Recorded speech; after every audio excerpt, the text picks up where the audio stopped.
It is Tuesday, October 28th in the United States and Canada. The pitch clock is not working, and this is What Chaos from the Sports Interaction Studio in Boston. My name is DJ Bean. I sit beside Pete Blackburn, and across the room is Sean DePaz. Hello, boys. How'd you like the baseball? Oh, baby, did I love it. I loved it. It was the best. Incredible. Minus the result. Even the result, we can get to it in a little bit, but like even the result. Get to it now. Let's get. We got to get it over with. If there was going to be a way for the Dodgers to win that game, it probably would have been a Shohei walk-off. But this was the second best way for it to end. I'm rooting for the Blue Jays to win that series. I was rooting for the Dodgers to win last night based off of at a certain point, I had to switch my allegiances. You can only intentionally walk the best player on the other team so many times before I decide that you're a coward and I want the other team to win. Especially being in LA, like I wanted that pop after 18 innings. The home crowd winning. Oh, so I wanted that, and I guess like intentionally walking is cowardly, but that exists in every sport. Line matching exists in hockey. I mean, it's good. It's obviously good strategy and it's good behavior. Like you cannot let Ohtani just dunk over you all night long. But last 7 at-bats have either been a walk, a home run, and 1 double. What I came one up of the with most absurd stat lines ever is the last 2 home games for Ohtani was like he was 7 for 7 with 5 home runs and 2 doubles. It's fucking outrageous. But like it's a principle. At some point, let the best players play. That's why I was rooting for the Dodgers just last night. What I came up with last night, and it really would only end up being applicable last night, is that intentional walks accumulate. And not in that if you intentionally walk them a second time, they start on second. Every time you walk them, they go to first. But second time you walk them, you think, okay, well, that's now twice we've done it. We can only walk them one more time. Because if you intentionally walk somebody 4 times, you've intentionally walked them all around the base path, and that's a run. I just thought of a variation on this. I think each time you intentionally walk them, they should be worth an extra run. So he still goes to first, but the second time you've intentionally walked Shohei, if he manages to get around to home, that's worth 2 runs. No, that's too much math. But that doesn't, it'd be hard to keep track of. That won't matter, though, in extra innings, so you might as well just keep doing it. Well, I guess if you're the home team. Here's the thing, though, like the way around that is to pretend that you're not intentionally walking them, which is what the Blue Jays did the last time that they walked Ohtani. They pretended that they pitched to him and they threw four balls that weren't even close to the strike zone. That happens all the time, though. The fourth one, yes, but that happens all the time. Yeah, but I'm just saying, like there is a technical way around it. Last night, like it's hard to say I wanted more time added to that game. I did. But I didn't like the automatic intentional walk last night because if you walk a guy 5 times intentionally, there's a good chance one of those pitches is either going to be a wild pitch or Ohtani's going to be able to take that, like what you were saying, Andres Galarraga. Yeah, like he's going to be able to take one of those. Like you got, I don't think that's true. You've got 16 to 20 pitches. One of them might be a missed pitch, and I'm there for that. I mean, I guess maybe, but ultimately all you're doing is running up a pitch count for no real reason because intentional walks existed for like 100 years. And it was incredibly rare that those pitches ever got hit or past the catcher. So most likely would have had the exact same result. Probably. And just taken a little bit longer. I just, fucking hate the Los Angeles Dodgers. So that kind of sucked for me last night. It was awesome in the process. But that game was so long, but also got me so into baseball that in between innings, when they were doing normal commercial breaks, I was hammering Vladimir Guerrero Sr. highlights on YouTube. Should have wore his jersey. Like it would go to break, and I would just type into YouTube Vladimir Guerrero throw. I could watch Vladimir Guerrero throw the ball from the outfield, whether it's when he was playing right and he'd get someone at third, or I forget who he got at home that one time where it was like maybe the greatest throw of all time. And it was the lamest call ever. Yes, they were like, throw home, and he's out. And then like 20 seconds later, they were like, oh, damn. So Vladimir Guerrero just threw that. He did that. Wow. A hose from the outfield is one of the most electric plays in baseball. Shout out, like that Bo Jackson clip is so unbelievable. I mean, we had the Ronald Acuna one earlier this year. That was flat-footed from right field on a fucking rope to third. John, let me ask you this question. Oh, boy. At its best, at its very, very best, would you take playoff hockey or playoff baseball. Like, you got to watch one game and you're getting it at its very best. At its very best, I think I'm inclined to say baseball because there's really nothing that can match the tension. Like, it's such a unique experience where, like, hockey is obviously the best, but, like, it is, like, nonstop action in a way that, like, I hesitate to say this because I know how people are going to react. In a way that, like, is like basketball in the sense that, like, the game is always happening. There is not a whole lot of time for you to sit and think about what's going to happen next. Whereas baseball, that's, like, all you're doing, and I fucking love that experience. Yeah, the tension mounts, but as you noted, there's not a ton of action. Do you know, I saw this morning, do you know how many hockey games it would take to match the timed action in last night's World Series game? Like a period. What period? 18 game, Like a period. 18 innings. Maybe 2 periods because it was 2 games. A double minor. Yeah. Yeah. 4 Sounds about minutes. right. Yeah. And I made that up, but you believed it. Yeah, Which confirms that But yeah, I mean, it's like there's no action in I baseball. love the action in That hockey, was obviously. a high event game yesterday. But like Yeah. it is. That's what I've always said about baseball. Like I love the fact that it is just like you're sitting there, you're building tension, and then it's just like it's a pop. Like you know something is going to happen, you just don't know what it is, and I love that feeling. So here's what I'll say. Like, I like the 60-minute sample of, like, at its best playoff hockey. Yeah. Nothing can touch it.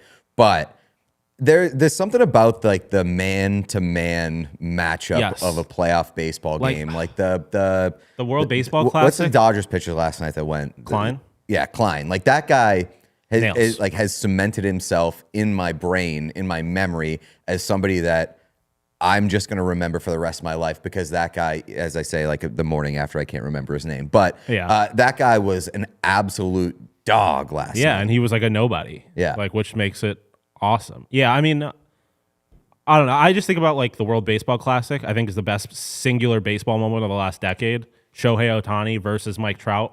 End of the game, bottom of the ninth for all the marbles. Like teammates facing off, 2 best players maybe of all time. Yeah. Like you don't get those moments in hockey or really any other sport where it is, like you said, just like man versus man, just fucking give it your best and see what happens. Like baseball is such a unique sporting experience. And I tweeted it last night. Like that was one of my main thoughts watching it is like, there's so many fucking losers who won't even give that sport a chance.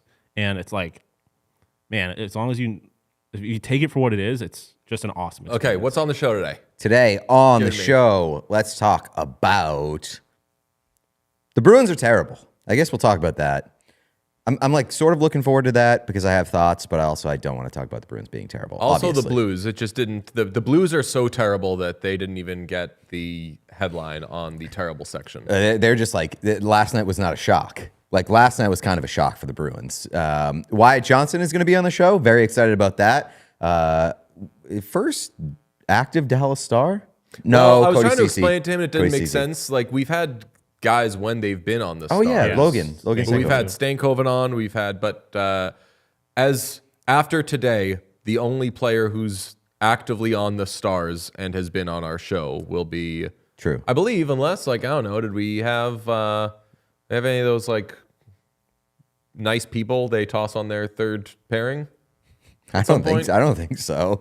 But we're also trade deadline, so Yes. could be bad news for Wyatt Johnston. Return of the King. What's that about? Sean, do you know? Return of the King.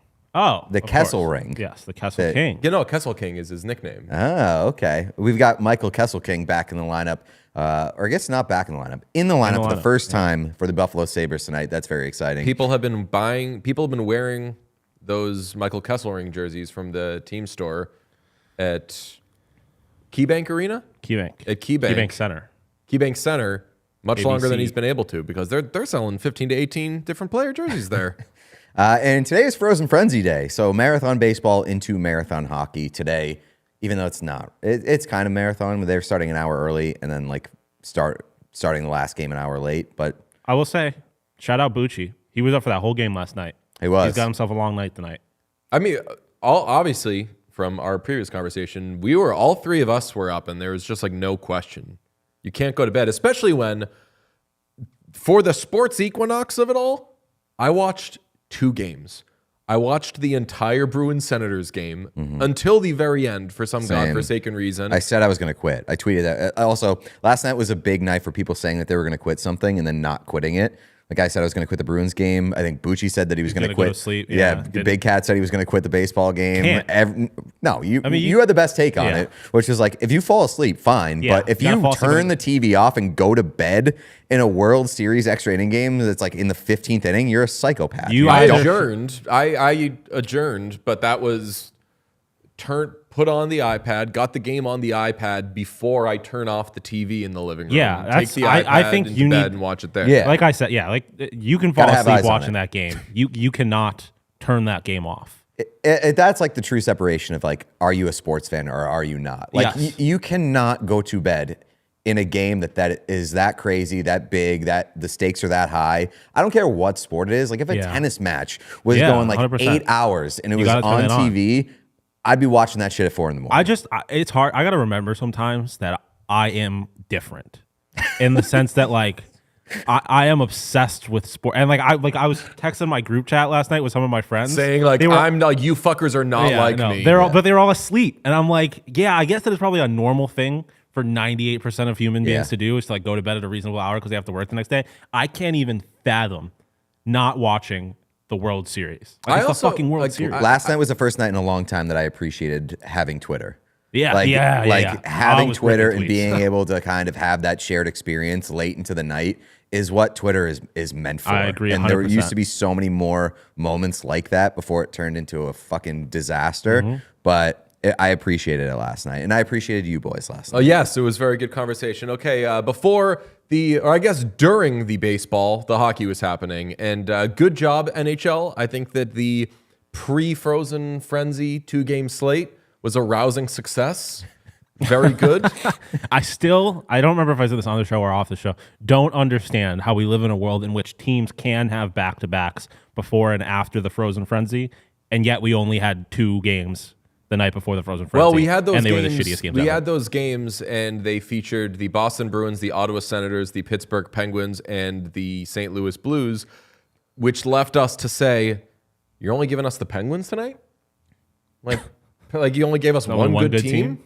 And it's the Penguins. The Penguins had to carry the day last night. It certainly wasn't the Bruins because they got rocked, Ben Affleck voice, 7-2 by the Senators. They've now lost 7 of 8 since October 11th, which is the second game of the season.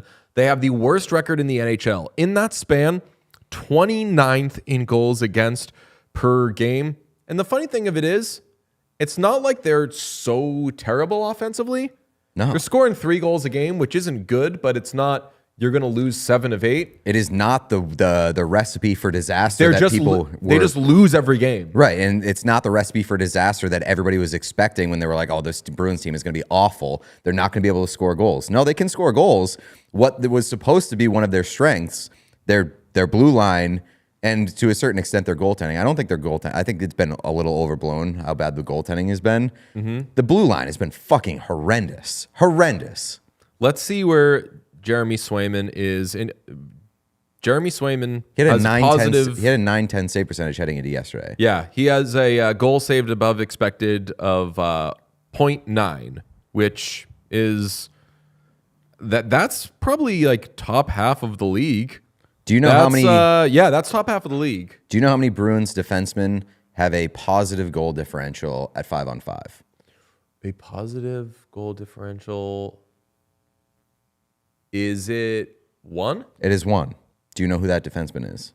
I feel like it's sneaky could be Nikita Zadorov. It certainly could sneaky be Nikita Zadorov because it is Nikita Zadorov. Wow. I mean, he was -1 last night, which granted, if you were a minus in that game, even though you lost 7-2, still kind of bad because it was oops all power play goals. I know. I was like, I didn't know that the Senators scored 5-on-5. I mean, that's another big part of it is that like this team is taking an ungodly amount of penalties. Yes. They are second in the league in time shorthanded, and their penalty kill isn't terrible. It's just like middle of the pack.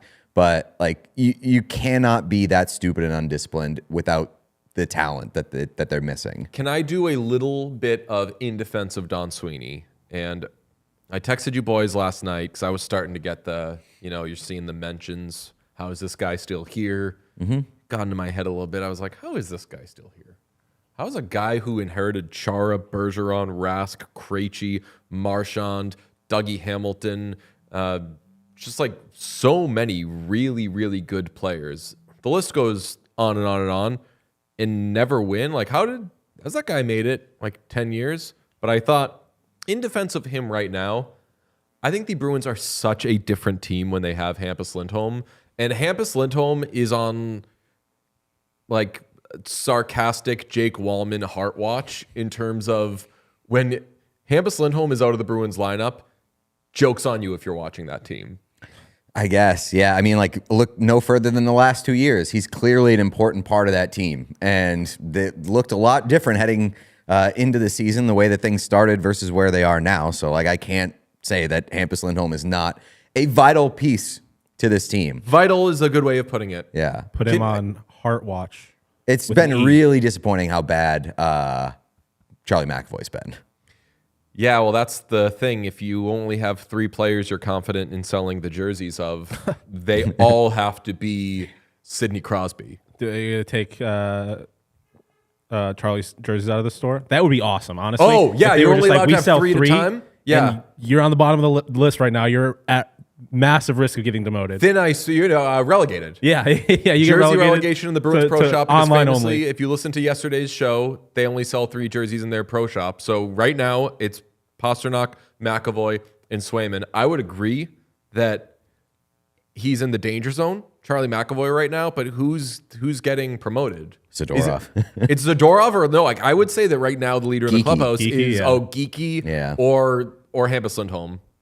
I mean, you can't. It's weird because he doesn't play. Yeah, you can't like have your status elevated by an absence. I don't think. Peyton Manning rule. Yeah, I guess. But yeah, I mean, if McAvoy's auditioning to be a captain of this team, it is not going well so far. I'll say that. Geeky's the captain right now. He's spiritual leader. Dude, he really like is. He's telling the truth. He's has great post game quotes. He's showing up for games. So what I'll say is like last night's game was such a ripe game for overreaction. And it was the first time this season that I've felt like, oh boy, this could really, really get bad this year. Because every other game that they lost this season was competitive and entertaining, and the compete and the effort level was there. They showed up and just shit their pants in front of everybody last night. And like to Morgan Geeky's credit, he's been talking about this team not putting together 60-minute games for a little while at this point and being frustrated with the results.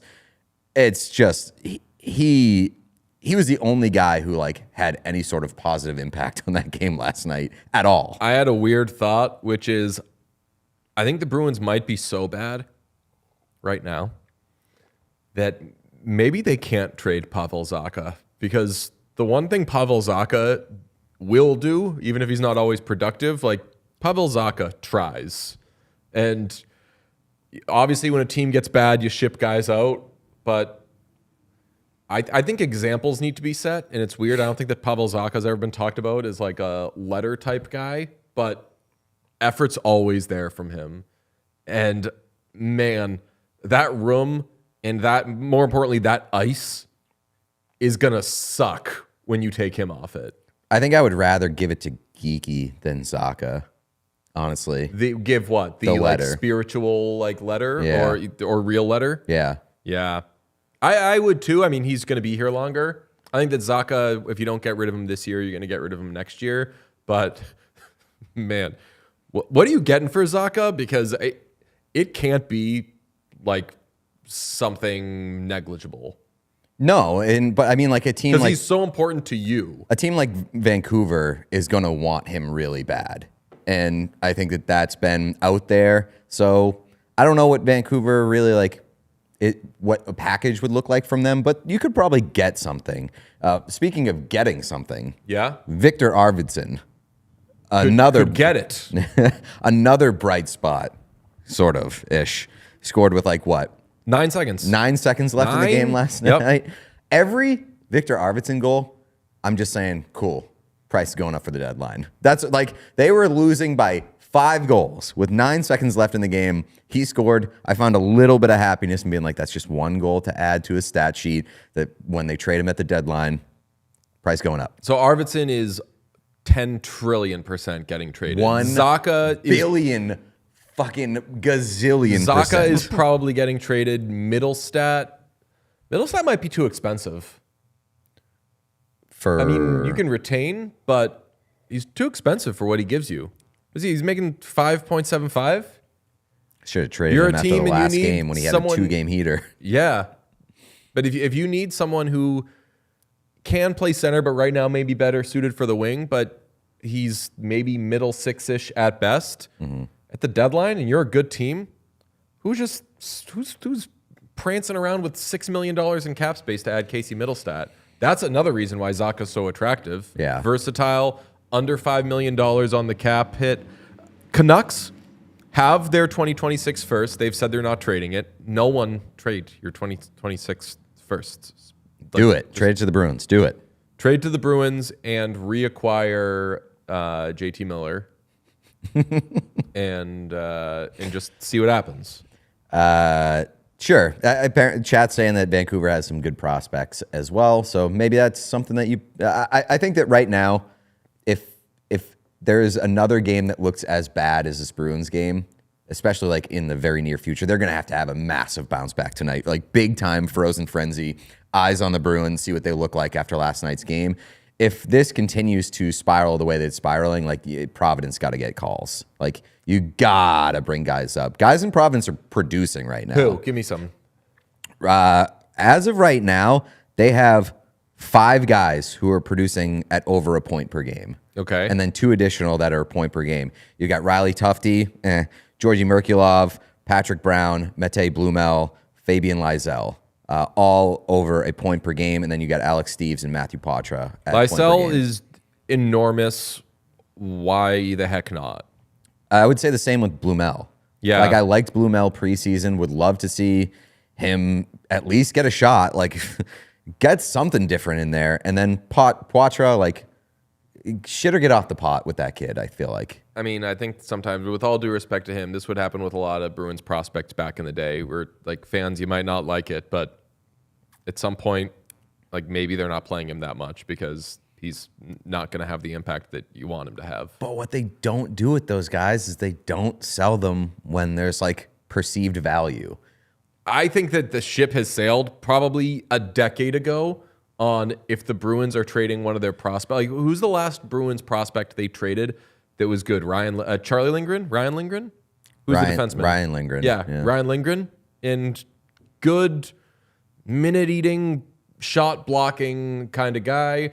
And that's all I can remember.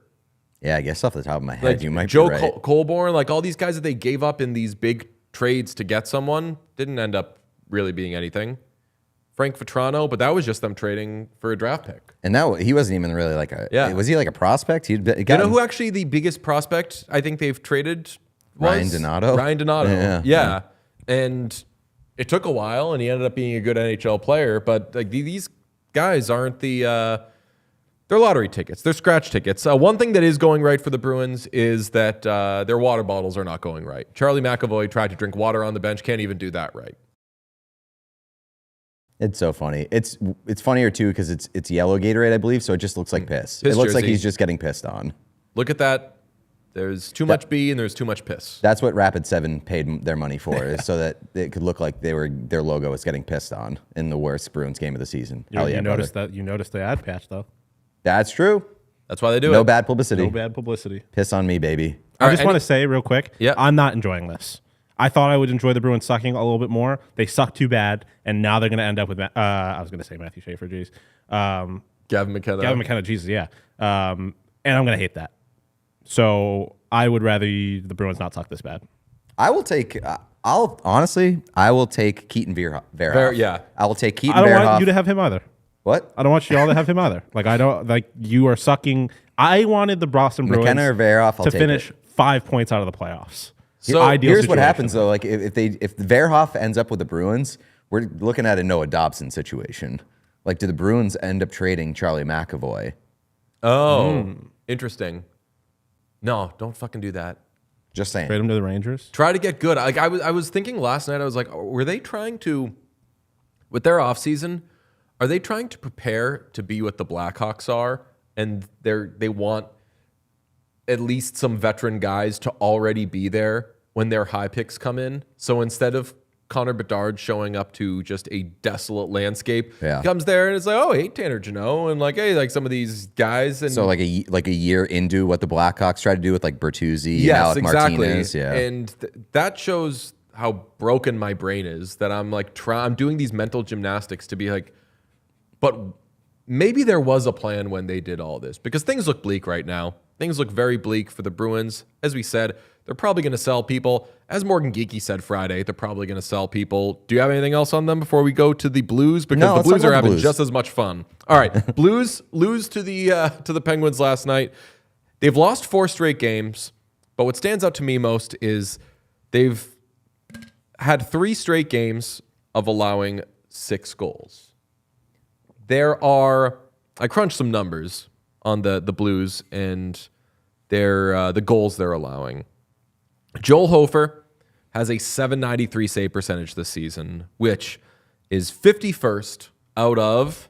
It's got to be 51. 51 qualifying goalies. That's goaltenders who have played 3 games this season. Now, 68 goalies have just straight up played hockey in the NHL this season. 68 goalies have taken the ice this season. 11 of them have a goals saved above expected of -3 or worse. The Blues have 2 of them. Another way of putting that is they are the only team in the league with 2 goalies carrying a goals saved above expected worse than -3. Jordan Binnington at -3.4. And Joel Hofer. I never said the Oilers should offer sheet him. Get that out of your fucking head, okay? The best part about that is I don't remember you saying that. I don't remember so if it you never either. said it, that would have disappeared into the ether. But I respect that you did bring it back up. Yeah. What conversation about that? I don't remember me saying it either. Very good. I do remember saying, not to take a victory lap, not something we do on this podcast. Like 1 game into the season, I was like, Joel Hofer fucking sucks. Well, I'll tell you how much he does. Joel Hofer. So Jordan Binnington has a -3.4 goals saved above expected. Joel Hofer, -6.1, which is second worst in the league. And how many starts? I believe he's made 4 starts. So like over a goal per game. Could you hazard a guess as to who has the worst? Yes, 4 games played. I don't know if he's started them all, but 4 games played. He's not great. Who has the worst goal saved above expected in the NHL? Alex Nedeljkovic? No, although he is, I think he's like bottom 10. Who? No, he's not. Damn. All right, Alex Nedeljkovic. To be fair to he's Nedeljkovic, I don't think you're expected to save pucks when you're at the blue line. That's fair. Yeah, that's right. That's a good way to do that math. Yeah. They're like, you're not expected to save that. You weren't you there. weren't expected to be there in the first place. Yeah. Who is the answer? Sam Montembeault. Oh, okay. Wow. All right. -6.3. So things not going great for the St. Louis Blues. Now, the difference between the Bruins and the Blues is that one of them was supposed to be bad to quite bad, and the other one, we can say, got a spark last year, overachieved a little bit, but made some moves in the offseason. Do you think the air is officially out of that whole thing with Jim Montgomery in St. Louis? I mean, right now, for sure. I think the expectations have absolutely shifted. You look at kind of like what that team did last year, and you're right, like caught a spark, but a lot of people were looking at like their record under Montgomery, how that projects over an 82-game sample, and like, ooh, this team could be a strong playoff contender. Does not look that way right now. And I think the big question that we had with the Blues heading into the season was like, do they have enough star power? Yeah, who else? Like, who is seizing the reins on that team? And the answer right now is nobody. Like, nobody is seizing the reins on that team. And they are just an absolute mess defensively and not getting any saves. That is a recipe for disaster. Now, do I think that like at least some of that is correctable? Definitely. I don't think they're as bad as they've looked. Every single stat that I have seen, every time I've seen Logan Mayu's name brought up, it has not been good. Well, yeah, I mean, dating back years. Yes, but I mean, particularly, I remember, I think it was Jay Fresh tweeted out, it's like by far the worst player in hockey right now in terms of like expected offense and expected goaltending when he's on the ice. Like team expected offense and goaltending when he's on the ice. I don't know Such what a they were. confusing I don't trade. know what they were trying to accomplish with that trade. I really don't. It was so confusing at the time. Like Zach Bolduc had a really good year by production in his minutes. He's 22 years old. First round pick. Yeah, and you traded And him. first round pick who said to teams, you can draft me. That like seemed a like real a- hardy first round pick, unlike Mayo. Right, and that seems like a trading for a mystery box kind of deal, where it was like, you've got something good and valuable, let's trade him for the mystery box to see what's inside the mystery box. And right now, the early returns on Logan Mailloux in that mystery box, not very good. We're going to give you our conversation with Wyatt Johnston, but before we get to him, got to tell you about how you can experience all these hockey games in person. That's right. Tonight, there's a lot of hockey games, and you can go to all of them if you have Taylor Swift as a friend. Got to move around. Got to get there. But once you get there, you get in with SeatGeek. Over 35 million downloads. SeatGeek is the #1 rated ticketing app. There's more than 70,000 events listed on SeatGeek. But enough about tonight's NHL games. Nice. It's like 70,000 games, Sean. I missed the setup a little bit. Okay.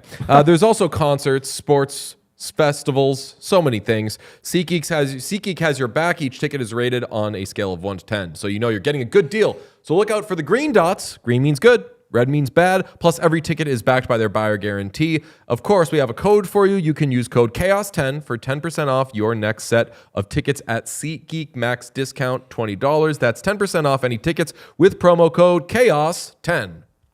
Green chef me. That's a good comment. Bruins game is barely 5 bananas. I love doing prices in bananas. It's a good metric. Yeah. I'll tell you about Green Chef. Green Chef is an unbelievable way to spend less time in the kitchen while not sacrificing on the deliciousness of what you're putting inside that pie hole of yours. Spend less time in the kitchen, more time enjoying the beautiful fall weather. It's crisp. The foliage is amazing. Be outside. Don't be in the kitchen. Well, you still can be. Before it Is that gets an shitty Interstellar reference? before it gets shitty outside. Oh. Well, what you do is you get the heat and eat meals from Green Chef, pop them in the microwave. You're getting a delicious, wholesome meal in just 3 minutes, and then you can take that baby outside and enjoy the beautiful fall weather while it lasts. It's perfect for supporting your wellness journey. Green Chef features fresh, organic, seasonal produce and 100% responsibly sourced proteins to help you feel your best. Your breast. You can feel your breast too. Green Chef's real, clean ingredients help you build long-lasting, healthy habits without the hassle. You got salads that are ready in 5 minutes, protein-filled breakfast, nutrient-rich smoothies. So we're not talking just your 3 meals a day. You can also fill up in between as well. We love Green Chef. It is a microwavable meal that does not taste like a microwavable meal. It is very, very sneaky. They're kind of Trojan horsing a microwavable meal into your gullet. I love that.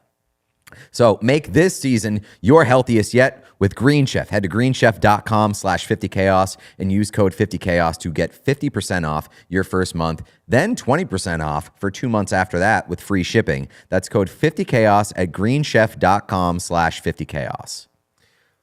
At long last, we present to you a great conversation we had with a great player. We want to have Wyatt Johnston on the show. He came on. We chatted with him just a few days ago. Here's our conversation with Wyatt Johnston.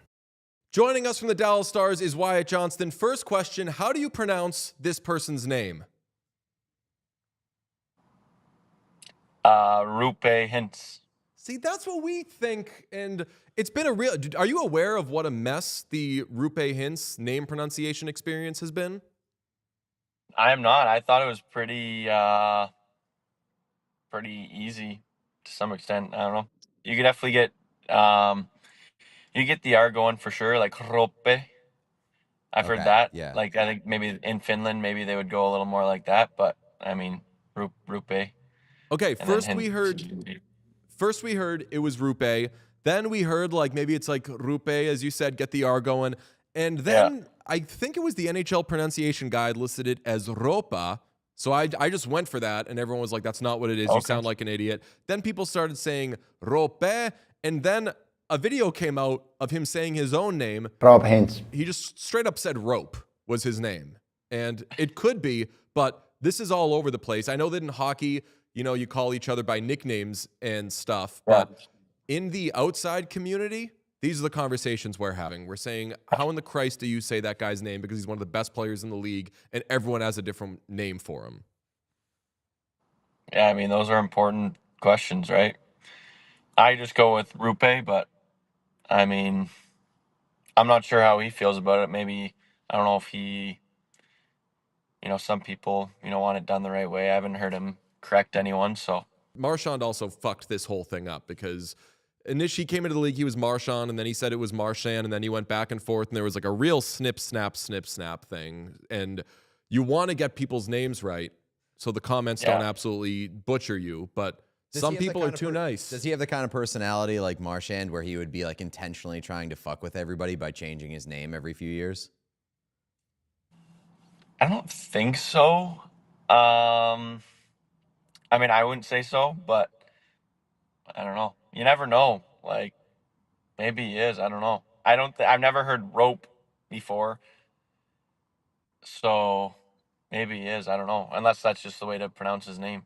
Do us a favor. Next time everyone's in the room, yell Rope and just see if it's like when there's a lost dog. See if he responds to Rope, and then shoot us a text and say, just maybe like a rope emoji or something, little code of like, okay, we got it. I got to ask, a lot of people are mad because I was in the Face-Off series, the Amazon series, but you were not. And a lot of the Dallas Stars fans heard that Dallas Stars players, other than Mikko Rantanen, were going to be involved. Were you cut out of the series? And if so, how do you feel about it? Yeah, so I was cut off. From what it sounds, me and Harley did some stuff kind of throughout the end of the year and playoffs. And so, yeah, I mean, it's not a deal. I mean, I think just the biggest thing is, they were around a bunch and did a bunch of stuff. And so to not, have that stuff kind of, I guess, be out there is a little annoying, but I mean, at the end of the day, it's not a big deal. It's whatever. I mean, obviously, it's a pretty big show and, they got to put in what they want to put in, I guess, right? What did we miss? What was left out that like, you're like, damn, if the folks could have seen that, they would have liked it? There's so much stuff that I think everyone would have loved. Just, just so many great moments. So it's hard to pick one. Just a lot of really good content and stuff, I would say, though. We'll leave it at that. I wanted to ask you, how did you deal with it mentally and kind of just as on a personal level when Rantanen came in? Because obviously he's looked at as a guy who's the final piece there, helps you get to Stanley Cup, big deal. But also going the other way is Logan Stankoven, a good friend of yours, kind of around your age, somebody that you have a personal connection with. How did you kind of grapple with that?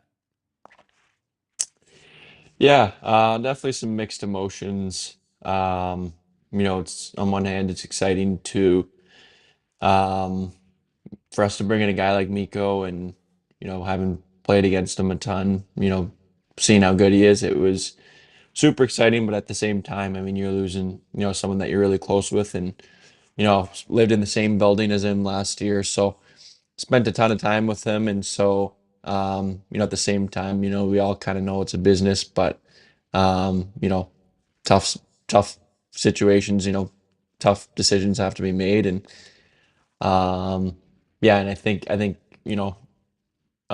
a good thing is that, I think he really likes it there and it's a really good spot. And he was going to a good team, which, is good to see, when, having a friend shipped out that, they're going to a good spot.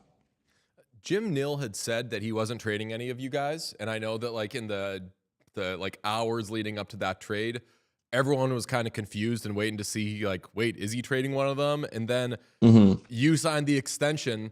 Like, I wonder, like, once you signed the extension, we were like, okay, so we can rule out it's not going to be Wyatt Johnston. Like, was there any of that in your mind where you want to do it to make sure, like, okay, I'm staying here? Or was that something that you'd been working on for a while? We had talked about it a little bit, but that thing, my deal came up, it was kind of just that night. We kind of had some conversations throughout the year and, a little bit prior to that. And so I think, they kind of knew where we were at and, we kind of had a good understanding of where things were at. And so it kind of just, um, from what I remember, I just kind of got a call and they're like, okay, you want to do this deal? And I was like, yeah, let's do it. So, and that part of it was pretty quick. And so, yeah, it was just a crazy 24 hours really, having, Stank traded, bringing in Miko, just a ton of stuff, going on around the Dallas Stars. Speaking of like generational divide in a way, like part of the reason that I've been such a fan of your guys' team over the past few years is like the older core is there and they've been around a while, but also like the younger core, and you're part of that, even though it seems like you've been in the league for like 10 years at this point and been playing since like you were 12 years old.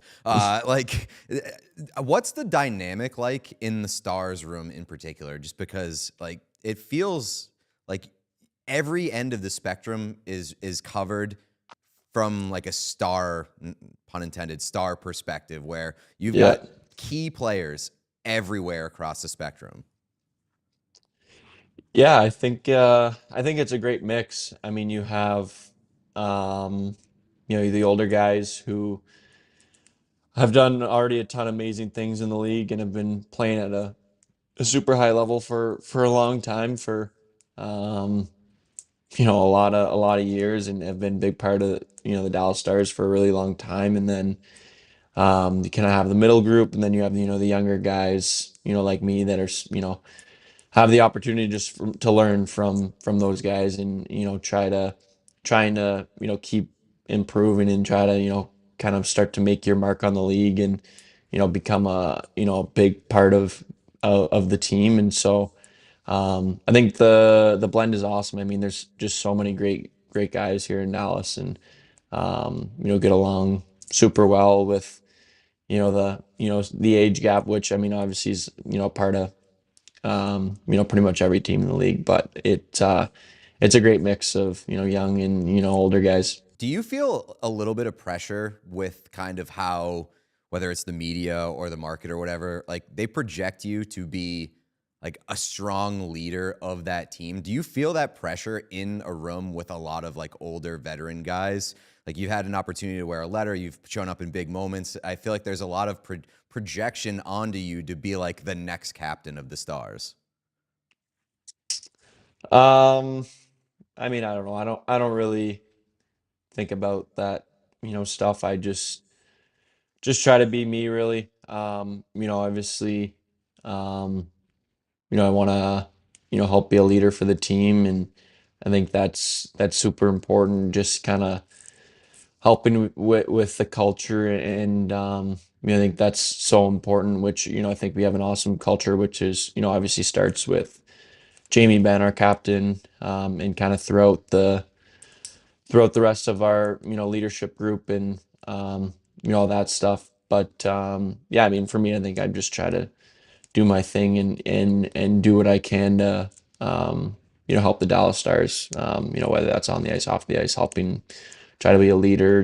All that stuff. And I mean, I'm still, I'm 22 years old. I got a lot to learn, and I got a lot a lot of growth, and hopefully a ton more years in Dallas. I want the DeBoer Ottinger story to die, but I'm going to be an asshole and perpetuate it for a second because I'm sure you've been asked about it a million times. But I'm wondering, what was it like? Like, when did you find out? I'm not as mad about the goalie poll as everybody else, but like, when did you find out about his press conference? Was it like right after? Were players like, wait, did you see what happened? Because you're also, I'm sure, like mourning your season, but what was it like learning about that, and what was your reaction? Um, Yeah, I mean, I think I would have seen it probably a couple hours after the game. I probably saw something online. Um, and yeah, I mean, it's tough. I mean, I think um, obviously emotions are high, and the end of the year is a super weird time just with all those emotions. But yeah, I mean, at the end of the day, Jakey's he's an unbelievable goalie. That game there, that wasn't, that was.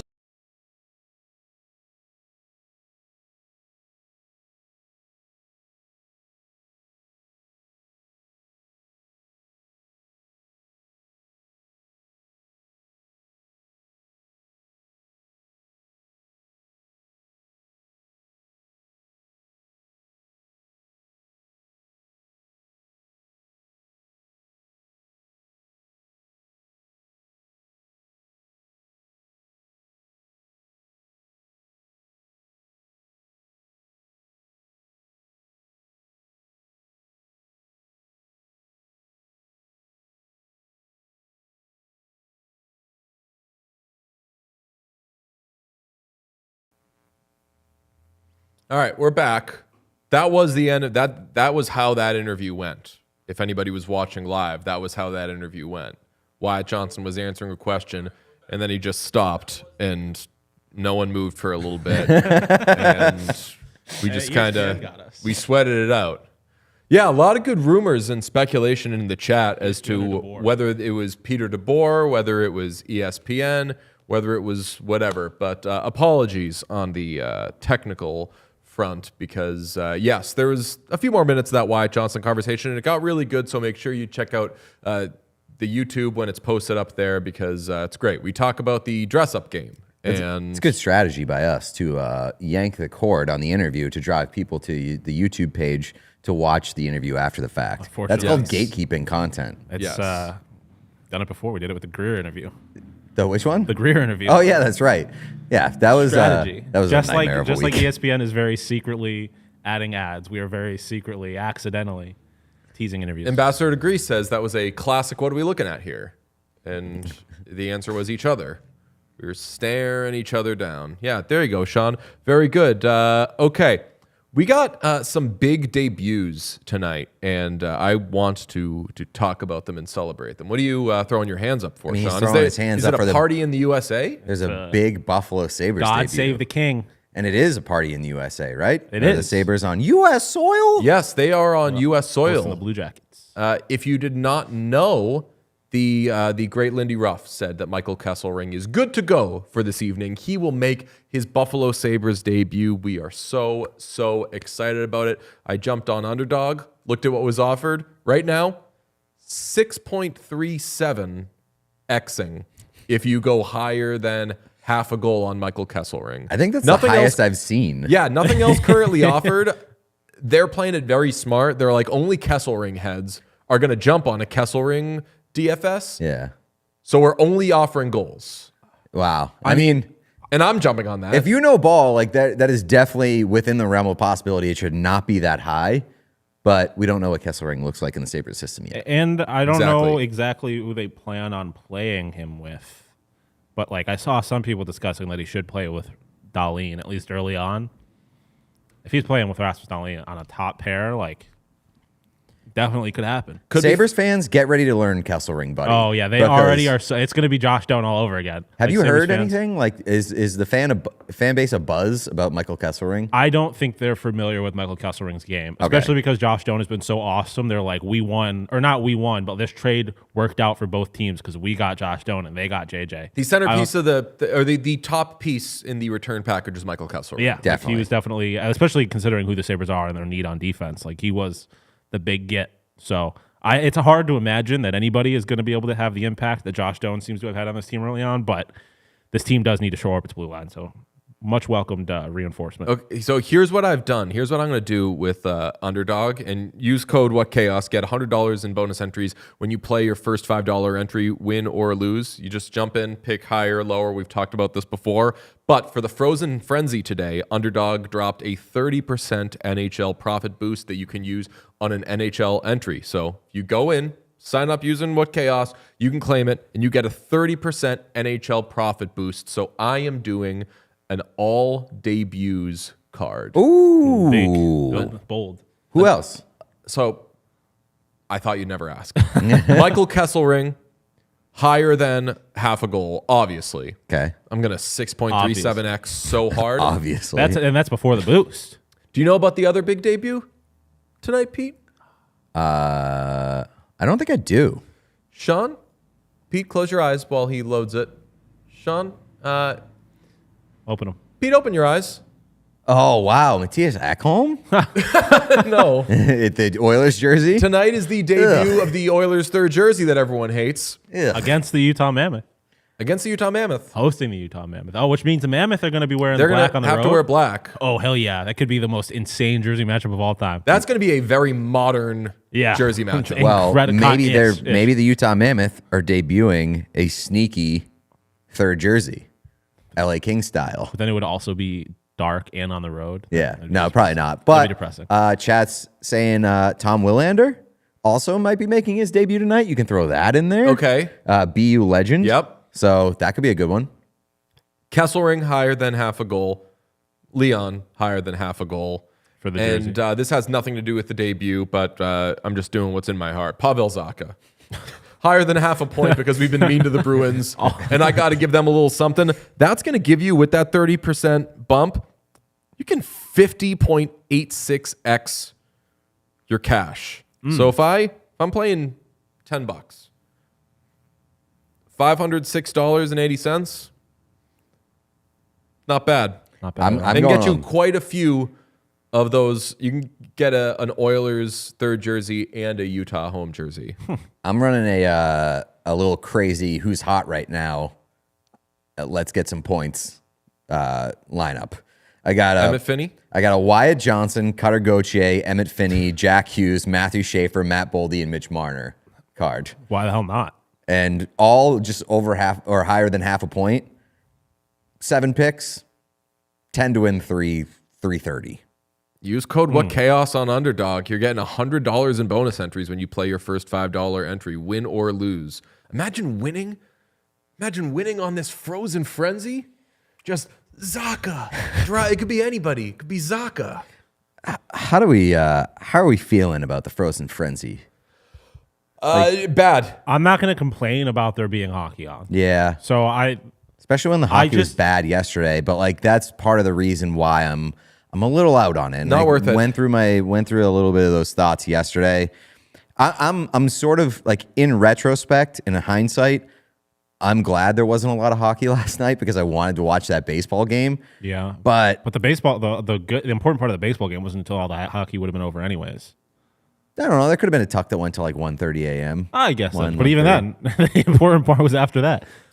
There's like the Frozen Frenzy is not a bad idea. I don't like that much hockey on one slate, but do it on a weekend. Start the games at spread it 10 a.m. all day. I agree 100%. 10 a.m. Last game at 11 p.m. Last game at midnight even. Let's get fucking wild. But do it on a weekend after football season and stretch this thing out so we can maximize how much hockey we watch in a singular day. Yeah. Right now, like a 6 p.m. start, like you're going to miss so much. This is even worse for me. I am going to be flying, Oh, right. so I can watch one game at a time.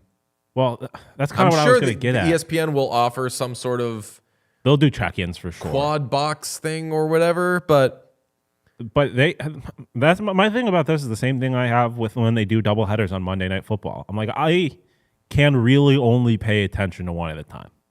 Definitely. Right. So like, And, all of this at once, it's cool in theory, but it's like red zone. Like I'm not watching most of those football games. And like getting Monday Night Football is sort of this like medal, or it's this honor Yeah. in a certain week.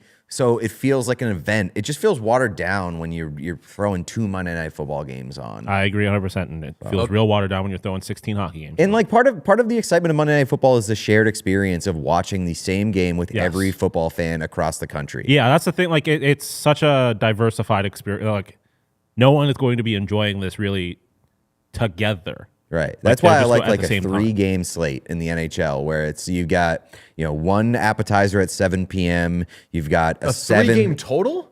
Yeah, like I think those can be awesome nights when you've got like a 7 p.m. appetizer, a 7:30 national game, and a 10 o'clock or 10:30 national game. I'd say, because you've got 2 8:30, games but that every hockey fan is watching together. See, I want like 5 or 6. I want to have some options. But that's only, I agree, but only because in case a game sucks that I wouldn't be watching. Correct. Yeah, So, yeah. like, I don't think there's anything wrong with a handful of games, obviously, but like I do really look forward to a 3-game slate where 2 of them are banger national games. But then you get yourself into the Monday Night Football position of, oh, fuck, we thought that game was going to be good. And now the only game that's on is horrible. Well, do something else. It happens. What I will say is the one thing I do appreciate about this is that they were clearly very intentional on what matchups happened today. And so you end up with a lot of interesting either like actual rivalries, storylines.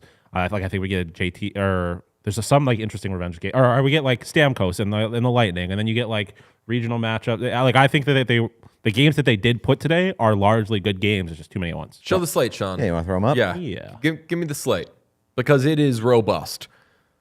Penguins at Flyers, 6 p.m. That's on ESPN. Battle of PA. Like even if the game sucks, it's a solid start in theory. Calgary at the Leafs. That's at 6 p.m. 6:30 p.m. Golden Knights in Carolina. They already played one fun one. Blue Jackets at Sabres. That's a Michael Kesselring debut. That's must-watch TV. They only needed one game tonight. Joel Quenneville Bowl. Anaheim at Florida, 7 p.m. A sad Ferris wheel bowl. That's the New York Islanders at the Boston Bruins. The Islanders wanted to trade up to get James Higgins. They had a big draft party where they had a Ferris wheel, and when Adam Sandler announced the Bruins making that pick, everyone was very sad at that. I feel like we have to honor the validity of bowls. Yeah, that's a little. The Bruins never owned that sad Ferris wheel. Yeah. Oh yeah, but true. I was gonna say, spokes kind of look like a Ferris wheel. Ooh. Oh, so all right, we're It good. looks like a sad Ferris wheel. Yeah. It is a sad Ferris wheel right now for sure. Lightning at Preds, 7:45. Some of these, like you said, like there's fun storylines, but like when there's a million games on, I'm not watching a fucking Lightning at Especially Predators when, game like, when the Lightning stink. The fun No, Lightning are pretty storyline. good. The fun storyline is Steven Stamkos, and he's not really that good. I mean, Lightning are turning it around. Coming alive. The Lightning I'd are say. fine. I'm talking about the Nashville Predators. Jets at the Wild. That's at 8 p.m. It's a good one. That's another like regional. That's the closest team to Winnipeg. Vladimir Tarasenko Bowl, Detroit at St. Louis. That's at 8:15. You got the Capitals on ESPN visiting Wyatt Johnston and the Dallas Stars. The red-hot Ottawa Senators visiting the Chicago Blackhawks. That's a Alex DeBrincat Bowl. That's at 8:45 p.m. Eastern. Devils at Avalanche, 9 p.m. Very good. We start to get into Tuckville with the Mammoth visiting the Oilers at 9:30 Still p.m. an hour and a half away from Tuckville. Yeah, you get the Rangers at the Canucks. Yeah. That's at 10. Another JT Miller revenge. Yep. bowl. The Habs at the Kraken at 10:30 p.m. And the official tuck is Kings and Sharks at 11. I will tell you, I'm not wild about the structure just because it's too many games. I don't think that it's not going to do it for me to have all these games going on. But I love the tuck of Kings at Sharks. I mean, like very, very strong tuck potential, even going back to like 9 o'clock. I guess it's not technically a but tuck, if you want to get in bed early after watching all that baseball, no one's gonna very, judge it. very strong finish. I mean, like Devils, Avs, Mammoth, Oilers.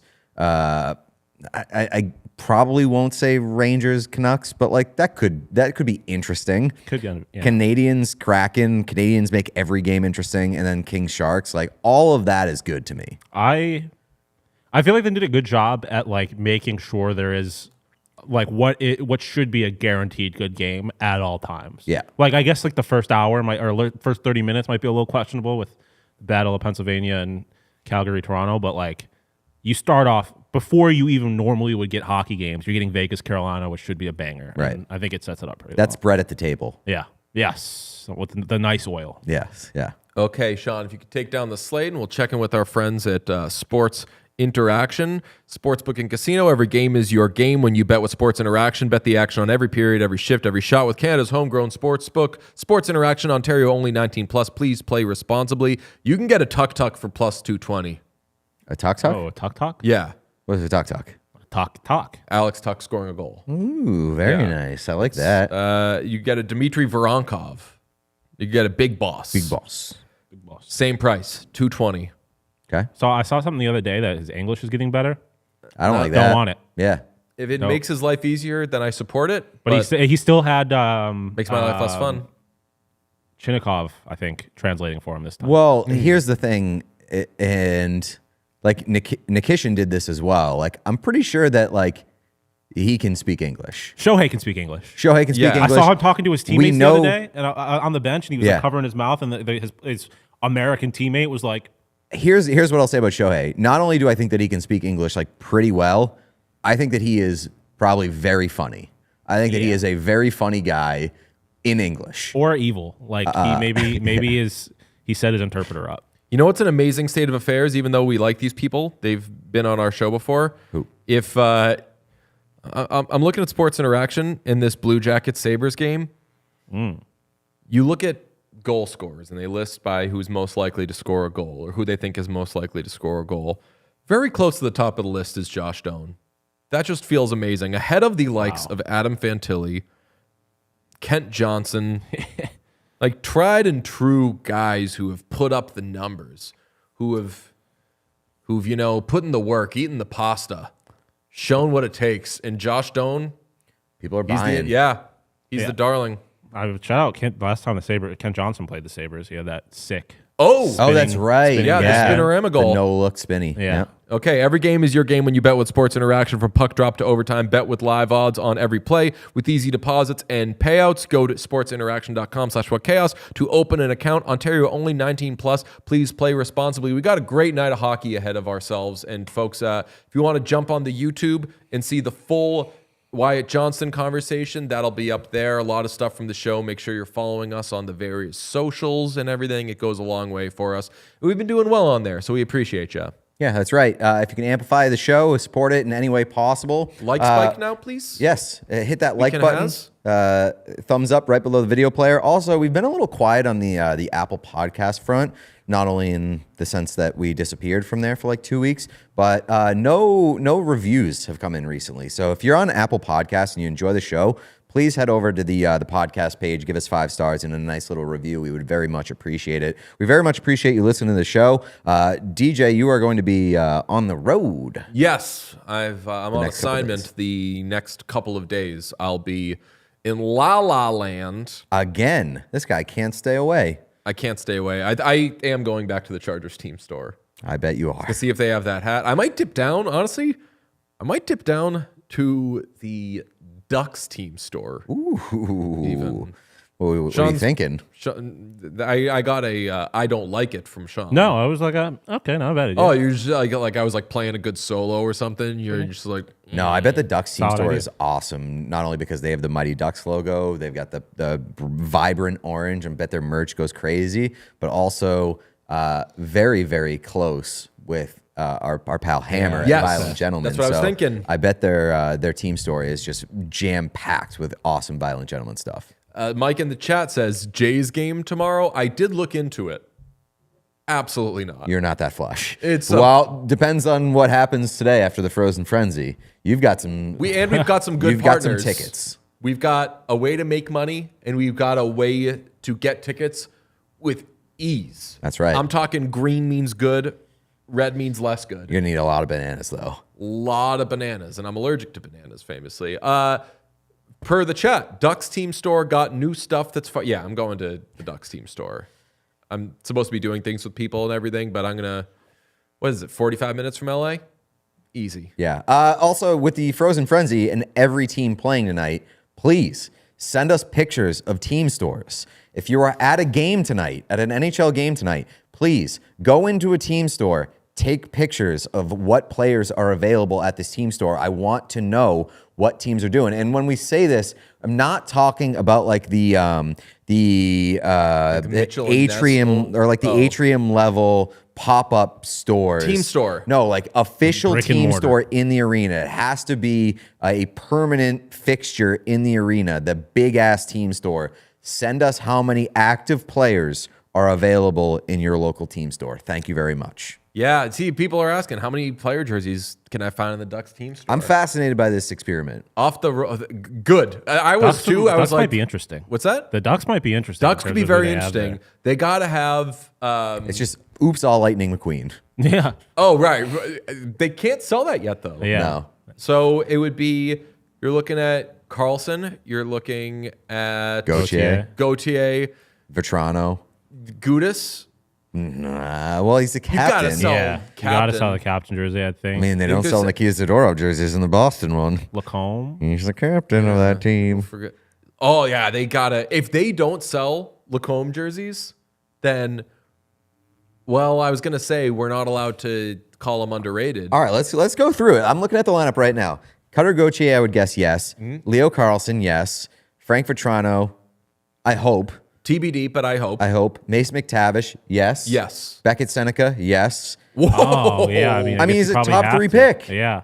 Like Troy Terry, yes. He's I'm been around scarred by the forever. Bruins team store. I'm like, they don't just give these things But this out. is what I was talking about yesterday. Is like when you have teams with a lot of exciting young players, becomes Right. very interesting. Because, like, yeah, I mean, Seneca hasn't done anything, but Like, I mean, I want to sell like a 45, that beautiful orange 45 jersey. I want it. Hagens is here this year. His jersey is absolutely in yeah, the Correct. store. You're buddy, right, they're you're taking down those McAvoy jerseys post haste.